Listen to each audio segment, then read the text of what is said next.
Broadcasting live from the Business Radio X studios in Atlanta, Georgia, it's time for Atlanta Business Radio, spotlighting the city's best businesses and the people who lead them.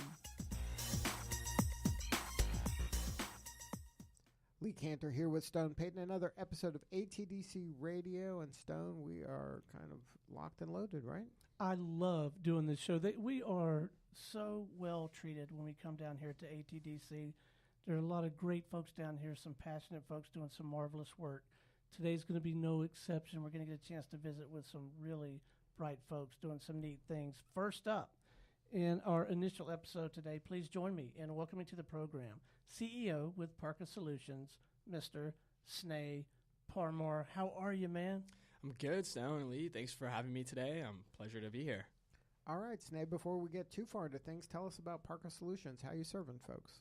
Yeah, definitely. So Parka Solutions is basically a location-based content platform. So what we do is we saw this need basically as people start taking more and more digital transportation companies around to travel from in a city. So now you see about 1 out of 5 people every single day take a ride-sharing service, a scooter, bike, public transit, whatever it may be, and they use their mobile device to get there. So what we do is we send them rewards and offers based on their destination. So wherever they're going, they can feel like they're part of the community and city around them. So then how does it tell where they're going when they get there? Yeah, so it depends. If it's a ride-sharing service, we send them the reward offer when they're in the vehicle because we know their destination. Or if it's a bike share or a scooter, then when you're ending a ride, your location is already being tracked. So we send you the reward based on where you're at. And then how did you come up with the idea? So it's actually a long story, but the short version is me and my co-founders, we were working on a similar platform specifically for the parking space. And we saw this broader ecosystem of transportation and how it's changing. Like, I remember the first thing I did when I turned 16 was go out and get my license. And now, like, people don't even want to drive anymore. Right. So have you noticed that shift that people don't want to own a vehicle anymore? They prefer this kind of ride sharing? Oh, definitely. A few of my friends, one of my friends, he got in a wreck, so his car, he got like the insurance money and everything. And he was like, you know what? I calculated it. It's actually cheaper for me to take a ride sharing service every day rather than paying for insurance and owning a vehicle. And now, like, also my little cousins, they don't even, one of them doesn't even have a license. And like, I'm like, you should probably have one. And he's like, no, I'm good. How old is he? He's about 18 now. Wow. Yeah, he's in college, but he's just like, he has like a license just to like have an ID, but like, there's no reason for him to drive ever. So now this model works in cities that have a lot of scooters and bikes as well as, the ride sharing, or does it only work in those areas that you have to have scooters and bikes in order to make this work? Yeah, so we focus specifically on metropolitan areas just because there's a large saturation of digital transportation services there. And what we do is we partner with these services there. So whenever you're using a service, we know who you are and where you're going. So we can always give you the reward that's you're most likely to engage with, no matter what type of method you're using. So now first step is to partner with these different services. Yes, exactly. Mm-hmm. And then you have to partner with the retail establishments around them. Yeah, so it's interesting because for the retail establishments, we are going out there and creating those brand partnerships ourselves. But there's also these larger platforms out there called demand-side platforms that have inventories of all these rewards and offers that these brands are already trying to offer and trying to engage people with. Mm-hmm. So we plug in directly with those guys so we can actually pull content directly through our platform. And then what are those things called? They're called demand-side platforms. They are like basically kind of like ad inventory systems. And then who pays you? So we get paid via the brands and our retail stores. So like whenever we use one of their offers or rewards and distribute it to our end users, these transportation companies, we get a fee from those guys. And are you up and running, or is this just still a concept? No, so we are up and running. Our most recent launch was actually at South by Southwest. Okay, so how did that go? It went really well. So we saw a really high engagement rate. We one of the transportation partners that we had partnered with. Obviously, they're a lot smaller than Uber and Lyft and the big guys we know. But what we saw that was really fruitful was we saw an extremely high engagement rate of close to like 30-31%, which is ridiculously high for like marketing content. Now, are you seeing that cities are? I see. Different cities are dealing with this in different ways, right? Like some people love the scooters and the bikes. Some people are, frustrated by the, of course, scooters and trees and, all that fun stuff. What's your kind of take on that?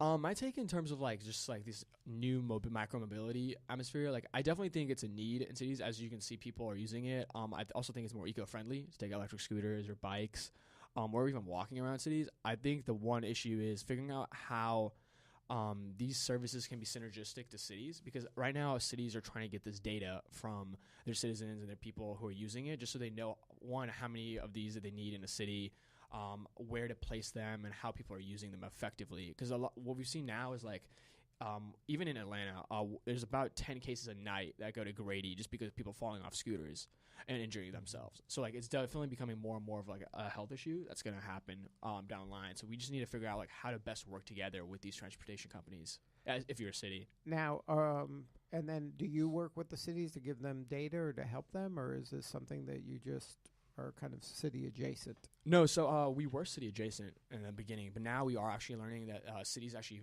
value the data a lot, and how we can help them learn more about their communities and how people are engaging with it. Because you're playing with all of the devices, exactly, rather than just one of them. Exactly, yeah. So it provides a lot of like detailed info and data to these cities. So one of the first cities that we got interested is a city of Memphis, actually in Tennessee. They're really interested in partnering with us right now. So, and then when you work with a city, can you get a feel for like what parts of town would be the best to,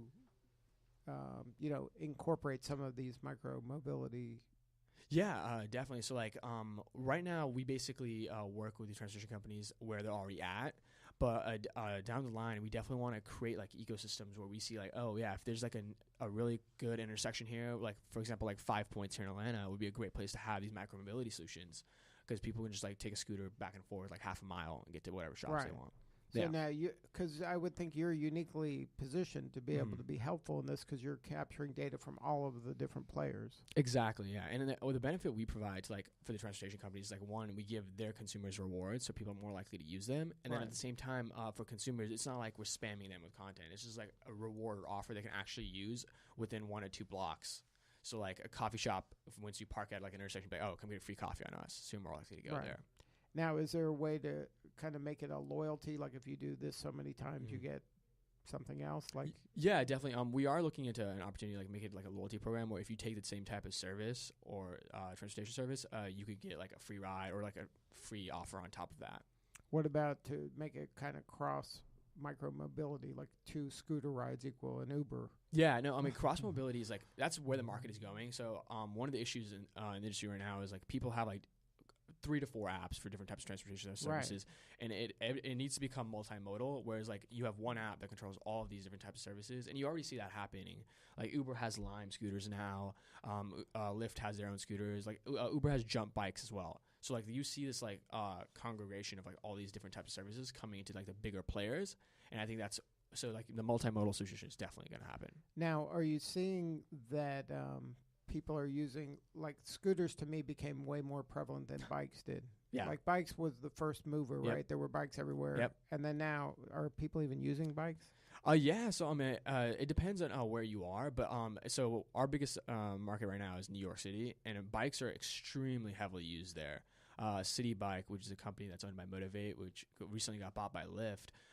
They like City Bike is one of the most popular things in New York. People and they ride on the street or on the sidewalk. They ride on the streets. You're legally supposed to ride the scooters and bikes on the streets. Yeah, but I mean, I like personally, I'm probably gonna ride on the sidewalks. Is like I don't know about. Have you seen a scooter? Like what ratio of scooters do you see on the street here in Atlanta compared to bikes? Yeah. No, do you see scooters on the street here in Atlanta? No. I maybe see like out of like every 10 scooters I see, maybe like 1 if that's on the street for a little bit. And that's probably if the sidewalk's blocked off or something. But like no one's gonna ride it on the street. Like that's just like you don't want to get into that whole mess. So that's one of the challenges the cities have to deal with. Yeah, definitely. I think like giving bigger like aspects for like bike lanes, scooter lanes, like especially the future of like how the roads are built. These kind of smart cities are. They have to incorporate this as part of. Oh, of course, 100%. Like, and you're starting to see that with like more and more development and more urban development. People are adding more bike lanes, more infrastructure for that, and like there's a really interesting concept. It's like if you give another person another lane, that lane's gonna get used up. Like if it's a 4-lane highway and you built another 5-lane highway, like that 5th lane is just gonna be packed in a month or two. Like people are just gonna use it. So like the same concept applies. If you take away a lane and add a bike lane, people are gonna use the bike lanes. And then they'll figure out a way to put those variable tolls on those bike lanes, and you'd be paying more for the scooter ride. Yeah, they're like, wait, I'm biking myself, and I'm still paying. Right.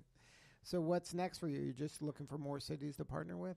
Yeah, so right now we're partnering with more transportation companies. That's our biggest step. And then partnering with more brands right now and just growing our network out. Now, how has ATDC helped? Oh, well, ATDC has been great just because, one, the influx of mentors they provide. And there's a lot of companies here that are already part of ATDC that we can partner with. There's a service here that does like ride sharing for health clinics. So that's one company we're already in discussions with. There's a content company here that provides us with like location data and all that. So it's been a great opportunity to meet like the network here, the mentors, and a lot of like brand experts. Now, were you deciding amongst different types of incubators to go into? Yeah, so we were actually part of a pre-accelerator previous to ATDC called Ascend 2020, and that was a program that was led by TechScore Labs, JP Morgan, and the Morehouse College of Entrepreneurship. And then through them, we got connected to ATDC, and I had always known about ATDC. I was a tech student here, worked with startups here previously, but when we got connected to them, we saw the real value that they provide and like the actual mentorship. So we just decided to join. And a lot of our advisors are actually part of ATDC, so we know a lot of the folks here. So it just seemed like a great opportunity. Now, are you looking for more funding or just more kind of case studies and more use of your service? Yeah, so a little bit of both. We are raising our round of funding right now. We've already closed half of it, so we're closing out the other half pretty soon, hopefully in the next month or so. And then transportation companies, we're always partnering with those guys and brands. And has it been a benefit to be based in Atlanta, even though that your work is all over the country? Yeah, I think Atlanta is a good place to have a hub. One, just because like the Metro Chamber has helped out a little bit with us. But like I said, like a majority of our saturation is in New York, so I'm flying out there a lot. But I think like the ecosystem here is good, and especially like being part of ATDC and like just having the office here and like it's just being subsidized by the government and all that, it's been really good. So. And then if somebody wanted to learn more and have more substantive conversation, what's the best way to get a hold of you? Yeah, so the best way to get a hold of me is you can email me at snay@parkasolutions.com. It's spelled just how it sounds. And then, or just shoot me a DM on Instagram. I'm pretty available on there at official snay. And then parkasolutions.com is the website. Yes, that is correct. All right. Well, keep up the good work, man. We want to stay connected to this story. Definitely. Thank you, Stone. Yeah. Hey, how about hanging out with us? We're going to visit with one more guest in this episode. Oh, for sure. Can't wait. All right. Next up on ATDC Radio, we have with us CFO and EVP of SaaS Products with Trust Stamp, Alex. Alex, how do you pronounce your last name? Valdez. Valdez. How would you like us to pronounce it? Same way? Yeah, Valdez is fine. All right. Please join me in welcoming Alex Valdez. How you been, man? Doing pretty good. So excited to be here. Thanks, guys. Yeah, we're delighted to have you. What'd you learn in that last segment? It was actually very interesting company, very interesting concept. Appreciate it. Excited for you guys. Yeah, definitely. So it sounds like you're growing and closing out that round, which is never an easy thing. You know. So halfway there. Yep. Awesome. Appreciate it. Thank you, man. Yeah. Well, tell us about Trust Stamp. What have you been up to? I think you've been on before. Some of your people have been on. Yeah, I think Andrew, our CEO, was on probably about a year ago or so. Mm-hmm. So yeah, we probably had some good updates since then. So you got jackets now. I don't remember the jackets before. Yeah, this is actually our best swag, Nice. right? Post funding swag there. And believe it or not, it's actually about 2.5 years old. So really it's looking durable, good. Looking good. Good for all weather. So tell us what you're up to. Yeah, so just to recap for the company, so TrustStamp is an artificial intelligence company, and we develop proprietary hash biometric identity solutions. So for the purpose of determining whether an individual is who they say they are and that they can be trusted. So our AI-powered facial biometrics establish proof of liveness, and they're also resistant to presentation attacks. If you're familiar with biometrics, you know that it's definitely a crowded space. It's becoming a very crowded space.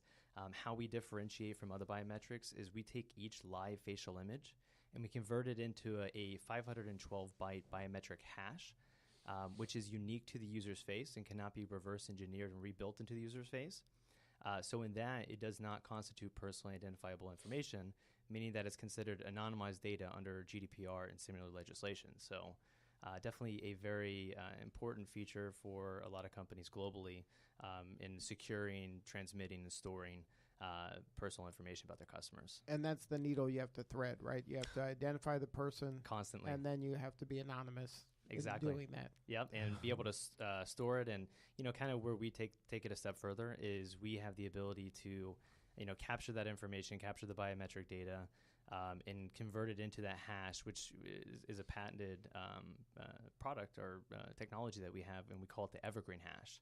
And evergreen, what we mean by that is through a patented process using salting, we're able to add up to 128 encrypted data fields into the hash, which is a one-way technology form of securing information.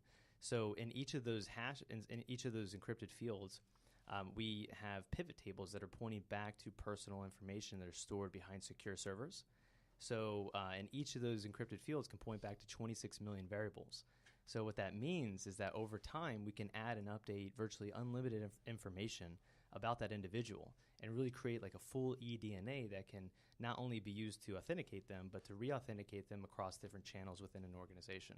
Even though things change, the person ages, they change the color of their hair, different things happen, you're still able to identify them. Absolutely. So that's where our AI will come in. So our AI will, when we capture that biometric, and it can really, we're really actually biometric agnostic. We can do, we built out our own proprietary facial biometrics, but through the evergreen hash, we can accept other forms of biometrics, right? So whether if it's a palm print, fingerprint, iris, etc., we can store those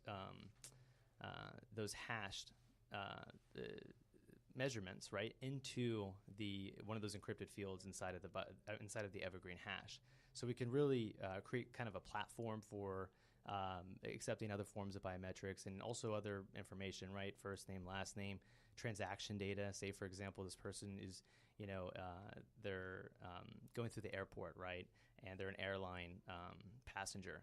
So now, not only can we authenticate their identity, say when they go to drop off their baggage at the baggage drop, now they can, in a sense, just use their face to drop off kind of like in a self-serve fashion, drop off their bag.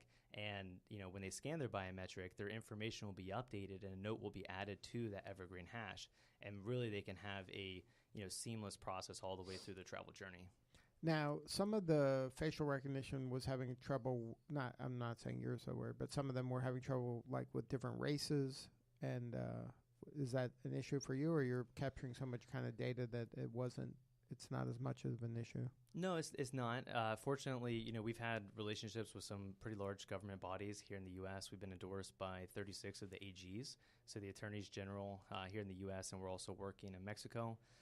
We've also got customers that are, global institutions. So really the problem there is, the AI is whenever it's kind of got that, bias, right? The AI bias is the lack of training, right? So it's been trained on one single form or a very similar, demographic, right? So we've had a huge variety within our demographics to train our AI. So in that sense, it's been, we don't have that problem as much. And then you say that it kind of evolves over time. As it gets more data, it becomes a better kind of identifier, right? Correct. Yep. And that's different than a lot of the competitors? Yeah, I mean, if they're using AI, it's just a matter of time and training, right, and resources and being able to feed enough data into it to train it up. But, I think that where we really differentiate from a lot of the biometric providers is in our hashing technology. And that's just kind of creating a platform so you can add in, additional information about that individual, encrypt it, and then hash it. And then that hash can actually be stored in what we call an identity lake. And that identity lake allows, separate organizations, non-affiliated organizations to kind of join a federation and participate within the identity lake, right? So say, for example, I'm in a consortium of banks. And Bank One, hashes an individual's identity, captures all that PII. They can, collect all that, hash it, submit it to our identity lake, a shared identity lake, and then Bank B, say they receive that same customer, whenever they verify their identity, let's say that the customer is, applying for an account using a different identity than what they use at Bank A. Now, when they capture that information, create the hash, submit it to the identity lake, those hashes will be compared to each other. Our AI will analyze it and see if those hashes were generated from the same person. And if they're different identities and it came from the same person, then they'll be flagged and escalated to an appropriate process. So really creating an interorganizational deduplication. But then it's also it's identifying if it's the same person. Is it adding that data so now it has a more robust picture of that person that they go by this name and that name? Well, if they're going under different names, then it's most likely fraudulent. So that's really what they're trying to identify. The reason I'm asking is because we just booked travel for Stone. Stone's name is Stone, but it's also Joseph, right? Yeah. So would your system kind of say, okay, Stone and Joseph are the same because these other, 25 things match? Yeah, so by looking at the biometric, which is the unique identifier for the individual, there's no question, right? There's, you can have, you can have two different names, a nickname, you can go by, different variations, and you can have other identifiers. Imagine, a social security number, for example. That's only relevant in the United States. Once you leave our country, it means nothing. So with your biometric, it's got, cross-border application, right? No matter where you go in the world, it's the same. And the beauty about, kind of adding and updating information is, say, for example, you've booked your flight, with an airline, and now you want to rent a car, right, when you get to the airport. So, the airline's not going to capture maybe, certain information that the rental car company will capture. But by them both participating in the identity lake, now they can kind of share that information, achieve, inter-organizational authentication, deduplication, and also provide a more cohesive experience for the traveler. Right. The traveler wins. Exactly. Yep. Now, was there a moment or two where you were like, hey, we're on to something here? Was there a tipping point that you're like, this sounds good, and then your kind of the market told you, hey, you're onto something here? Yeah. So the nature of every startup, right? Like our initial product was actually a consumer safety tool. So we wanted to create a way for, people who maybe they're going to Craigslist or Facebook's marketplace and, I want to buy your iPhone. And but I don't know who you are, and we're going to go meet in some location, right? So it's a way that before meeting a stranger in person, you can verify their identity, right? So we'll prompt them to take a scan of their facial biometric, take a scan of their government-issued ID. We'll do a match between the images on the ID and the selfie that they just took, verify their identity, right? So we prove that they are who they say they are because criminals normally don't. Right. And then we can also scrape that information from the ID and do background checks, criminal records, sex offenders list, FBI most wanted, those kind of things. Right. So I remember that was the beginning. That was the beginning. Yeah. Right, so it's come a long way. Multiple pivots since then. But now it's a way more robust and more. At that time, was there patents and things like that around the technology? Yeah. For our initial facial recognition, our MVP, I don't think we had a specific patent for that. Our patents really started coming in, towards actually when we moved a little bit more into the enterprise space. Mm-hmm. So we were approached by a Fortune 500 bank kind of around the same time that we launched that MVP. And that was we were launching for the consumer space, but also for real estate. And then our real MVP came in the enterprise space, working with banks and developing a way for this consumer credit lender to kind of automate the customer onboarding process. So by using facial biometrics, and what they're trying to solve there is, there's the number of losses, in the tune of hundreds of millions per year in synthetic identity fraud, right? So these are criminals who are creating fake identities or using stolen identities to apply for credit card accounts, right? And by using bot programs, automation, they can apply for 1,000 credit cards in 10 minutes, each with $1,000 credit limit, go spend the money, and then, in 10 minutes they're gone with $1 million. That's just a credit write-off problem. So that's where we started developing our facial biometrics, and then patenting a lot of those processes, but also, starting to integrate our AI as well. So when you made that pivot into more enterprise, how did the team handle that? Like, did you have to recruit new people? What changed? We were super, super fortunate. We were getting ready to deliver for our banking client, and we had to kind of pivot a little bit so that way. Well, that's a different person or type of person than the Craigslist person. Right. Yeah, exactly. Right. Yeah. So, because, Craigslist, maybe I'm willing to go through a little bit more friction. Mm-hmm. I mean, when you're talking on the banking level where you've got a customer who's in the store applying for a credit card online, I mean, the friction is paramount, right? Customer experience is everything. So, we had to say, okay, what we're doing is we're eliminating tons of friction, right? Because now I don't have to go to the bank and, walk in there, give an ID, show my face, go through the whole process. I can do it all from my armchair. But still, we had to find a way to make that even more frictionless. That's what really kind of pushed us into developing our AI. So now we can just take a still photo instead of a micro video, which we prove liveness with. We could take a still photo and apply the AI. It's anti-spoofing AI, so it'll analyze that photo and determine hundreds of characteristics about it to determine whether if it's a spoofed image or not. Going through that process is what led us to our chief science officer, who's in the UK. So he's a PhD, Dr. Norman Poe. And at the time, he was the number 2 world authority on using machine vision kind of applied for this purpose. And, he was an academic at the time, and he's like, oh, yeah. So, we asked him, hey, we found your... How'd you find him? Funny thing, Just right? go on LinkedIn? Yeah, right? More or less, right? So we were in a scramble, and we're like, all right, we got to figure this out. And one of the co-founders and our CTO came across his research paper on GitHub. And I think I'm saying that right. I think it was GitHub. But anyways, so, we reached out to him. We asked him, hey, we found your paper. Would you mind if we use it? And it was public, right? So we could use it. We wanted to, be appropriate. And he's like, yeah. He's like, not only will you guys can use it, of course, I'll help you build it. Because, it's just a document of mathematical formulas, So we're like, okay, great. So one thing led to another, and actually, he came on full time as our chief science officer, and he's getting more and more. He's still a professor? No, he's since left academia. Wow. And so he's now, all in now, entrepreneur. Yeah, exactly. So then, so he's still in the UK? He's in the UK, right? So we've got office here in Atlanta. But we've also we've opened offices in London and Warsaw, Poland, and we've got a small office out of our plug and play accelerator in San Francisco. So now, how has the ATDC helped you guys? Yeah, ATDC has been fantastic. We've been here for several years now. Are they getting ready to boot you out? Yeah, you only get you're on a clock, right? That's why we try to sneak in and out as quietly as possible so they don't see us. But no, right.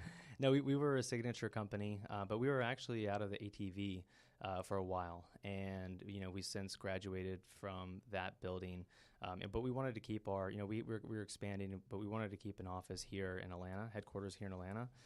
So we decided to stay at ATDC. But yeah, I mean, the mentoring, the opportunities, the events, meeting with companies. I mean, it's a tremendous environment for innovation and building a company. And then so far, what has been the biggest challenge? As a company? Right. Yeah, so without a doubt, probably the biggest challenge is focus. I would say focus because, especially by the nature of what we do, our solutions solve problems in every industry, in every country, big and small, companies big and small. So really it's about, focusing on those most immediate and largest needs, and kind of, bringing it all together and to not to get into product creep, to feature creep, those kind of things that really burn a lot of time. But we've finally been able to really do that. And we focus primarily now in financial services. So now, what's an example of the product creep that maybe you were kind of susceptible to at an early stage? Yeah, I mean, I think our MVP for the consumer marketplace. I mean, this, I don't know if it's quite product creep because at that point you're just kind of spaghetti on the wall. Right. Yeah, but if you didn't have that, you wouldn't have had the other thing. I mean, you needed that, right? Exactly. Yeah. So it's a process, right? It's that iterative process, and letting again. I think the main takeaway is just letting the customer drive that process, right? Because a lot of times we can build out a Cadillac and say, oh yeah, well I would want this, so let's add this, let's add that, and before you know it, you've got all the bells and whistles, but nobody wants to buy it. And they're using 3 of the features. Exactly. So, and then we've really done that. We've started to productize a lot of our, technology, because at times, when we're explaining it, it can come off, complex or intimidating. So we've tried to, simplify that and build some products that are kind of out of the box solutions. So now, how do you see the future of this industry evolving? Yeah, it's a constant cat and mouse game. How good are the bad guys? They're good. They're really good. Yeah, I mean, some of the stuff that we have to work on is. Are you seeing stuff and you're like, man, why didn't we think of that? That was pretty clever. Yeah, that's right. Well, it's job security, right? But this is what the bad guys are doing. This is their job, right? Oh yeah, and the stakes are high, right? So I mean, and we're especially when high value transactions. But eventually, they talk about, well, what are you guys going to do when, quantum computing, and they can break a 512 hash, right? And they can reverse engineer. And we're like, well, at that point, it's like, are they going to use, all this power in quantum computing to, steal, $100 or $200? I mean, who knows, right? I mean, we'll solve that problem once we get there. But so is that the thing, that as they get better from using the technology, they're going for higher stakes? They're leaving kind of the small money on the table?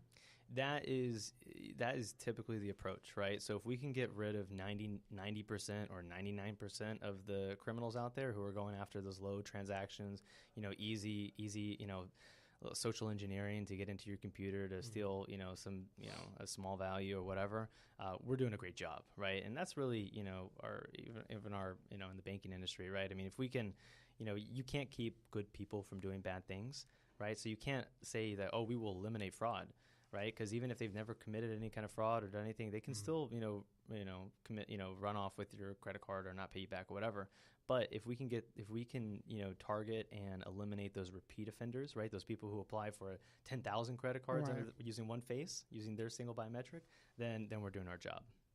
And then for you, what do you need more of right now? What do we need more of? Oh man, that's a good question. We need more people. More talent, just engineers and and we're doing that. Yeah, we're growing right now. So we're growing our sales force, our marketing team. We're growing our engineers. We've got a fantastic team of AI engineers in Poland, and our CTO is here out of Atlanta, Georgia. Our science officer. We just brought on I don't want to get his title incorrect, but I believe it's the director of science. He'll be supporting our research and development efforts in the UK. So we actually just onboarded him today. Now, how do you deal with having the talent, attracting the talent in other countries and being based here? There's pros and cons. I mean, there's time zone pros and cons, but I think the most important thing is that everybody has to believe in the mission. Everybody has to be on one team. They have to really feel like they're a part of the organization and not just, like an outsourced, freelancer. And that's something that we've invested a lot into, and I think it's had a really good impact. Now, if you had advice to someone to build that kind of culture, especially with remote employees, any advice for people trying to do that? Oh, without a doubt, communication. Yeah, I mean, you hear it all the time, right? Whether it's marriage, family, work. I mean, this is business, right? This is a marriage, so it's communicate. Open up the Slack channels, full transparency, raising money, problems, hurdles, fears, all those things. Just put it out there, right? And give people a platform to ask questions and to communicate back with you. So now, how do you put out, it always sounds good, communicate and transparency. That's when everything's going good. But when bad things are happening or you're struggling or there's challenges, how do you kind of, stay disciplined to give that level of authenticity and transparency to the team? Yeah, I think at that point it's even more important. Last thing the worst thing you can do is blindside everybody. Everyone thinks things are going fine, and then all of a sudden, oh, hey, by the way, surprise, in 2 weeks, right? 2 weeks, go find. We ran out of money. Yeah, because you never know. I mean, people have, you never know where a great idea is going to come from or who it's going to come from. So open up the floor and let everybody contribute. So I think that's the best way to do it. So now, you guys are probably very active in this money laundering world, right? And then is it on one side of it? Yeah, I know, but you're trying to help.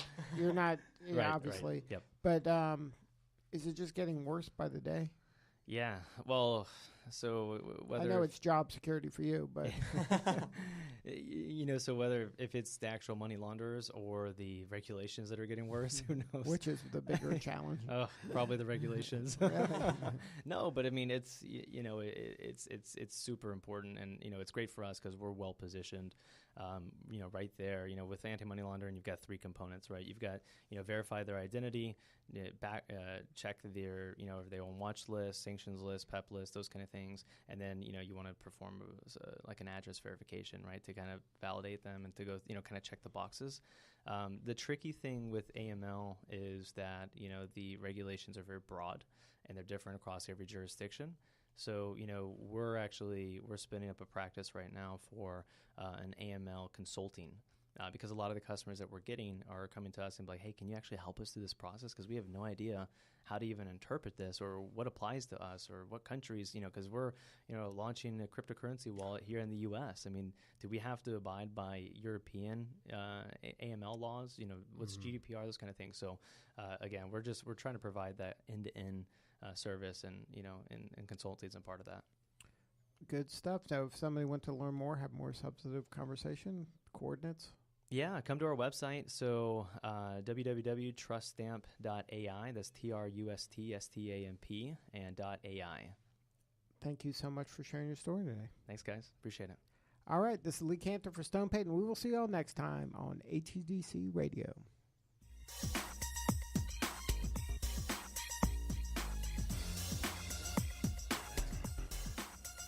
So how often do you guys do this? Every month.